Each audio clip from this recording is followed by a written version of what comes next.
5 years of marriage should have meant something. I believed we were building something real. A life stitched together by everyday routines, late-night ice cream runs, and silent smiles across crowded spaces. We were far from perfect, but I had hope. I trusted us.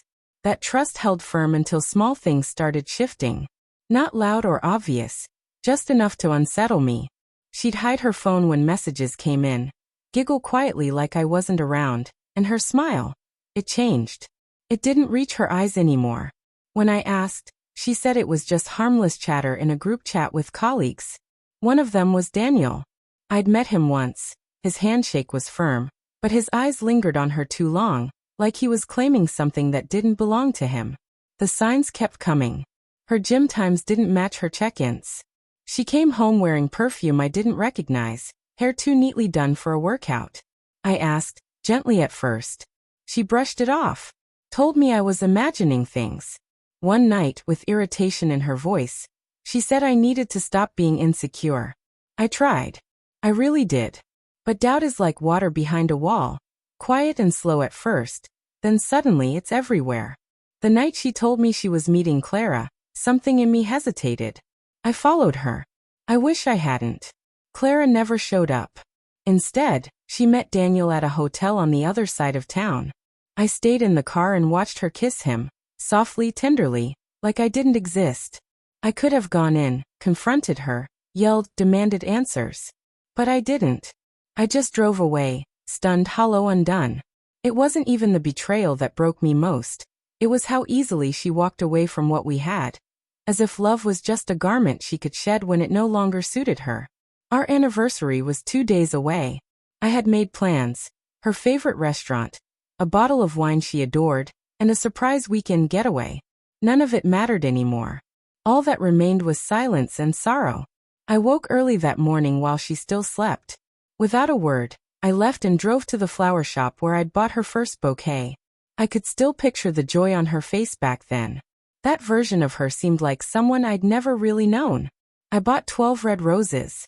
When the florist smiled and asked if it was an anniversary, I nodded. It was easier than telling the truth.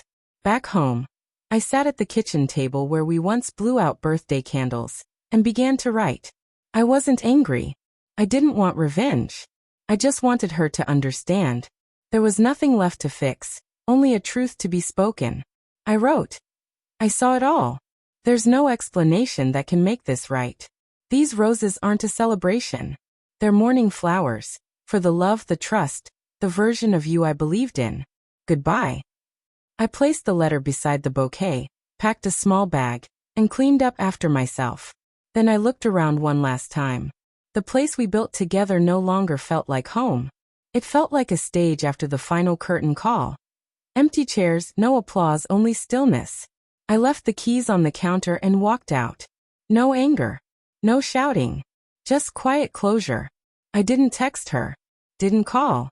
I let her wake up to the truth in the soft glow of morning. Hours later, when I turned my phone back on, the missed calls flooded in. The messages started confused.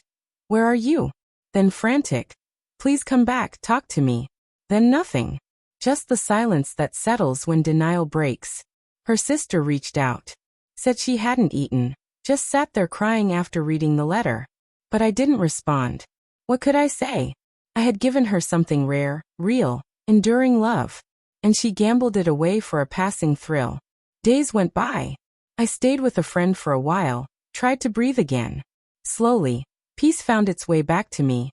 In a quiet cup of coffee, a walk without suspicion, a night's sleep uninterrupted by doubt.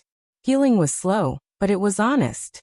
And each moment without her deception felt like air I hadn't breathed in years. She might have thought the roses were one last sweet gesture. But they weren't.